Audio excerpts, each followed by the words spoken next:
అనన్య సమీర ఇద్దరు కూడా దర్శన్ శరణ్యల కొత్త కాపురం ఎలా ఉందో చూడడం కోసం అని చెప్పి వాళ్ళు ఉంటున్న ఇంటి దగ్గరికి వచ్చి కిటికీ దగ్గర నిలబడి చాటుగా వాళ్ళని గమనిస్తూ ఉంటారు. వాళ్ళు కిటికీ దగ్గర నిలబడి చూస్తూ ఉండగా శరణ్య ఎంతో సంతోషంగా పాయసం చేస్తూ ఉంటుంది. పాయసం చేసి దేవుడికి పూజ చేసి దేవుడి దగ్గర ప్రసాదం పెట్టి దర్శన్ కోసం ఎదురు చూస్తూ ఉంటుంది. ఇదేంటి తను ఒక్కతే ఉంది, దర్శన్ ఎక్కడ కనిపించడం లేదేంటి అని చెప్పి అనన్య అలా తొంగి తొంగి చూస్తూ ఉంటుంది. ఇక ఇంతలో దర్శన్ కూరగాయల సంచిని నెత్తిన పెట్టుకొని ఇంట్లోకి మోసుకొని వస్తూ ఉంటాడు.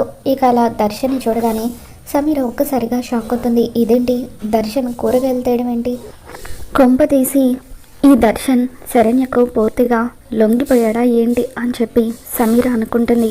ఇద్దరు కూడా ఏం జరుగుతుందా అని చెప్పి లోపలికి తొంగి చూస్తూ ఉంటారు. దర్శన్ కూరగాయలు తెచ్చి శరణ్యకిస్తూ ఇదిగో నువ్వు చెప్పిన లిస్ట్ మొత్తం కూడా తెచ్చాను అని అంటూ ఉంటే శ్రీవారు షాపింగ్ త్వరగానే పూర్తి చేశారే అని చెప్పి శరణ్య అంటూ ఉంటుంది. మగవాళ్ళు షాపింగ్కి వెళ్తే త్వరగానే పూర్తి చేసుకుని వస్తారు, అదే ఆడవాళ్ళు వెళ్తే ఎన్ని గంటలైనా షాపింగ్ నుండి రారు అని చెప్పి దర్శన్ అంటూ ఉంటాడు. అబ్బో శ్రీవారు బాగానే జోకులు వేస్తున్నారు అని చెప్పి శరణ్య దర్శన్ బుగ్గా గెల్లుతూ ఉంటుంది. ఇక ఇదంతా చూస్తున్న సమీరకి ఒళ్ళు మండిపోతూ ఉంటుంది. దర్శన్ ఏంటి అది అలా బుగ్గ గిల్లుతున్నా ఒక్క మాట కూడా ఏమీ అనడం లేదు అని చెప్పి కోపంగా చూస్తూ ఉంటుంది. తర్వాత శరణ్య ఏం కూరగాయలు తెచ్చారో చూస్తాను అని చెప్పి ఒక్కొక్కటిగా ఓపెన్ చేస్తూ ఈ బీరకాయలు ఏంటి ఇంత ముదురువి తెచ్చారు అని చెప్పి అంటూ ఉంటే ఇకప్పుడు దర్శన్ నువ్వు బీరకాయలు తెమ్మని మాత్రమే రాసావు, అది ముదురుదా లేదదా అని రాయలేదు కదా అని చెప్పి అంటూ ఉంటాడు. అబ్బో జోకులు వేస్తున్నారు జోకులు అని చెప్పి మరొకసారి శరణ్య దర్శన్ బుగ్గ గిల్లుతూ ఉంటుంది. అయినా ఈ ఆకుకూరలేంటి అసలు ఇలా తీసుకొచ్చారు, అసలు ఫ్రెష్గా లేవు అని చెప్పి దర్శన్ మొహం మీద విసురుతూ ఉంటుంది. దాంతో దర్శన్ నా మీదే ఆకుకూరలు విసురుతావా నిన్ను అని చెప్పి పైకి లేస్తాడు. ఇక సమీర కూడా దీని సంగతి చూస్తాను అని చెప్పి కిటికీ దగ్గర నుండి లోపలికి రాబోతూ ఉంటే అప్పుడు శరణ్య ఒక పెద్ద కర్ర తీసుకొని దర్శన్ని కొట్టడానికి వస్తూ ఉంటుంది. ఇక ఆ పెద్ద కర్ర చూడగానే దర్శన్ భయపడిపోతూ ఉంటాడు. కొంప తీసి కొడతావా అని చెప్పి దర్శన్ అంటూ ఉంటే మీరు నా మీద చేయి చేసుకుంటే నేను కూడా ఖచ్చితంగా కొడతాను, అక్కడ అంటే అత్తయ్య వాళ్ళు ఉన్నారు కాబట్టి నేను మిమ్మల్ని ఏమీ అనలేకపోయాను, కానీ ఇక్కడ మనమిద్దరమే కదా, తిట్టుకున్నా కొట్టుకున్నా మనమిద్దరమే కాబట్టి మీ మీద చేయి చేసుకున్నా ఎవరికి ఆ విషయం తెలీదు, ఖచ్చితంగా మీరు నన్ను కొడితే నేను మిమ్మల్ని కొడతాను అని చెప్పి శరణ్య అంటూ ఉంటుంది. అమ్మో ఇదేంటి ఇక్కడికి రాగానే ఇంత వైలెంట్గా మారిపోయింది, నేనేదో దీనికి చుక్కలు చూపిద్దాం అనుకుంటే ఇదే నాకు చుక్కలు చూపిస్తుంది అని దర్శన్ అనుకుంటాడు. ఇక శరణ్య దర్శన్ని కొట్టడానికి కూడా రెడీ అయిపోవడంతో అప్పుడు అనన్య సమీరతో చూసావు కదా అది మొగుడిని కొట్టడానికి వెనకాడడం లేదు, ఇప్పుడు కనుక నువ్వు వెళ్తే ఆ పెద్ద కర్రతో నిన్ను కూడా బాదుతుంది, పద ఇక్కడ నుండి వెళ్ళిపోదామంటూ అనన్య సమీరని తీసుకొని అక్కడి నుండి వెళ్ళిపోతూ ఉంటుంది.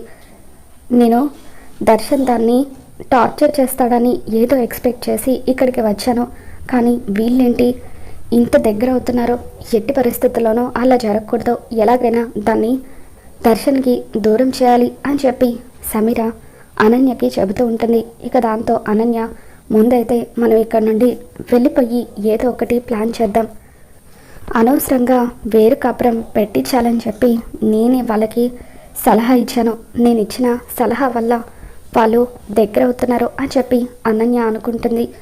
ఇక సమీర ఆలోచించేది ఏమీ లేదో ఆ శరణ్యని డైరెక్ట్గా పైకి పంపించేయడమే, దాన్ని చంపేస్తే అయినా అప్పుడు దర్శన్ నన్ను పెళ్లి చేసుకుంటాడు అని చెప్పి సమీర అంటూ ఉంటుంది. అక్కడంటే ఆనందభైరవి ఉంది కాబట్టి శరణ్యను ఏమీ చేయలేకపోయాం, కానీ ఇప్పుడు ఇక్కడ ఒంటరిగానే ఉంటుంది కదా, ఏదో ఒకటి చేసి దాన్ని చంపేయాలి అని సమీర అంటూ ఉంటుంది. ఇక తర్వాత రోజు ఉదయాన్నే శరణ్య దర్శన్తో ఏమండి నేను గుడికి వెళ్ళి వస్తాను అని చెప్పి శరణ్య ఒంటరిగా గుడికి రోడ్డు మీద నడుచుకుంటూ వెళ్తూ ఉంటుంది. ఇకప్పుడు సమీర ఎప్పుడెప్పుడో శరణ్య ఒంటరిగా దొరుకుతుందా అని చెప్పి కాపలా కాస్తూ ఉంటుంది. వెంటనే రౌడీలకు ఫోన్ చేసి అది ఒంటరిగా రోడ్డు మీద నడుచుకుంటూ వస్తుంది, దానికి ఇమీడియట్గా యాక్సిడెంట్ చేయండి, స్పాట్లోనే అది చచ్చిపోవాలి అని సమీర అంటూ ఉంటుంది. ఇక దాంతో శరణ్య రోడ్డు మీద నడుచుకుంటూ వస్తూ ఉండగా అప్పుడు ఒక రౌడీ ఆటోతో శరణ్యని గుద్దేస్తాడు. దాంతో శరణ్య రోడ్డు మీద పడిపోతుంది. తన తలకి బలమైన గాయం అవుతుంది. జనాలందరూ కూడా గుమ్మి కొడుతూ ఉంటారు. దర్శన్ అప్పుడే పనుండి అటువైపుగా వెళ్తూ ఉంటాడు. ఇక రోడ్డు మీద పడిపోయిన శరణ్యని చూడగానే దర్శన్ ఒక్కసారిగా షాక్ అవుతాడు. ఇంతలో సమీర కూడా అటువైపుగా వస్తూ ఉంటుంది.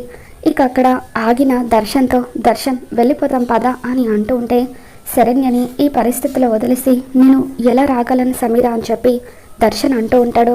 పోతే పోనివ్వలే దర్శన్, ఈ విధంగా అయినా నువ్వు దాన్ని వదిలించుకోవచ్చు కదా అని చెప్పి సమీర వెళ్దాం పద అని చెప్పి అంటూ ఉంటే దర్శన్ ఒక్కసారిగా సమీర చెంప పగలగొడతాడు.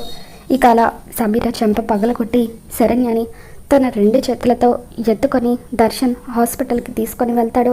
ఇక అక్కడ శరణ్యకి చాలా బ్లడ్ లాస్ అయిందని డాక్టర్ చెప్పడంతో డాక్టర్ తనది నాది ఒకటే బ్లడ్ గ్రూప్, నేను ఇస్తాను అని చెప్పి దర్శన్ శరణ్యకి బ్లడ్ కూడా ఇస్తాడు. ఇక ఈ విషయం గురించి ఆనంద్ భైరవి వాళ్ళకు దర్శన్ ఫోన్ చేసి చెప్పడంతో ఆనంద్ భైరవి వాళ్ళు హడావిడిగా హాస్పిటల్కి వస్తారు.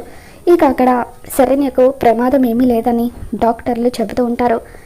ఇక ఆనంద ఒంటరిగా ఉన్న శరణ్య దగ్గరికి వెళ్ళి ఎంతగానో బాధపడుతూ ఉంటుంది. అమ్మ శరణ్య, నిన్ను వేరు కప్రం పంపించడం వల్లే నీకు ఈ పరిస్థితి వచ్చింది.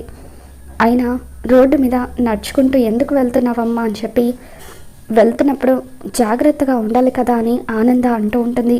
ఇక దాంతో శరణ్య నాకేం పర్వాలేదు అత్తయ్య గారు, నేను బాగానే ఉన్నాను అని చెప్పి అంటూ ఉంటుంది. ఇక ఆ తర్వాత ఆనంద అమ్మ శరణ్య, నేనిప్పుడు దర్శన్తో చెప్పబోయే విషయం విన్న తర్వాత నువ్వు బాధపడద్దు, మీ ఇద్దరు ఒకటవ్వడం కోసమే నేను ఇలా చెప్తున్నాను అని ఆనంద దర్శన్ని పిలిచి చూడు దర్శన్, శరణ్యకు కొద్ది రోజులు రెస్ట్ అవసరమని డాక్టర్లు చెప్పారు. కాబట్టి తనకు ఏం కావాలన్నా సరే నువ్వే భర్తగా దగ్గరుండి చూసుకోవాలి అని ఆనంద చెప్తూ ఉంటుంది. అదేంటమ్మా, శరణ్యని మన ఇంటికి తీసుకొని వెళ్ళవా అని చెప్పి దర్శన్ అంటూ ఉంటాడు.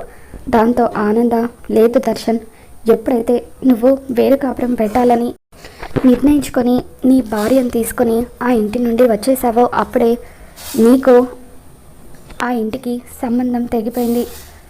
ఇప్పుడు శరణ్యకు ఏం జరిగినా చూసుకోవాల్సిన బాధ్యత నీ మీదే ఉంది. అలా అని నువ్వు గ్యారెంటీ పత్రం మీద కూడా సంతకం పెట్టావు కదా అని చెప్పి ఆనంద అంటూ ఉంటుంది. ఇక దాంతో దర్శన్ ఒక్కసారిగా షాక్ అవుతూ ఉంటాడు.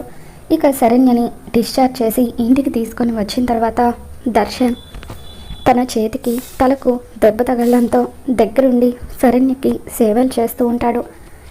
ఏవండి, నాకు బాగా ఆకలిగా ఉంది, కాస్త భోజనం తినిపించండి అని చెప్పి శరణ్య అంటూ ఉంటుంది. భోజనం తీసుకొచ్చి దర్శన్ శరణ్య ముందు పెడతాడు.